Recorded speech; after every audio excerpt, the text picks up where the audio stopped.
My name is Ryan Calo. I'm a law professor at the University of Washington in Seattle. So my big idea is that we're going to need a new federal agency to deal with robots. Okay? Now, if that sounds a little weird, I admit, right? Consider that historically speaking, a number of transformative technologies have led to new agencies, right? Trains did, cars did, vaccines did, right? Radio led to the Federal Radio Commission, which became the beloved Federal Communications Commission. And so this has happened before. In fact, I would argue that there's evidence that we already have seen that we need a robotics agency. And so I wanted to consider a couple.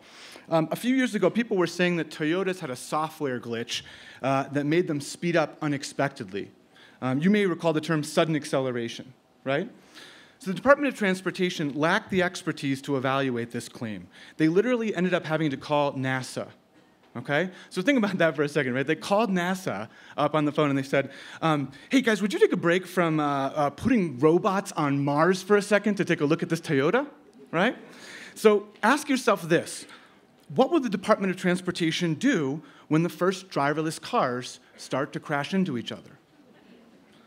So meanwhile, Amazon, my neighbor in Seattle, is asking the Federal Aviation Administration and saying, please let us have drones automatically deliver products to your house within minutes, right? The FAA doesn't know what to say, and so they say no, right? A Federal Robotics Commission, or whatever you want to call it, could help here. Such an agency could serve as a repository of expertise and foster innovation in robotics while minimizing the inevitable harms. I can tell you that other countries are getting serious about robotics policy. I've worked with folks in the EU and others on this. So if we don't get serious, I fear that this will be the first transformative technology since steam where America did not have a leading role. So that's my big idea, and whatever you might think of it, I hope we get a chance to talk about these issues over the next couple of days. Thank you.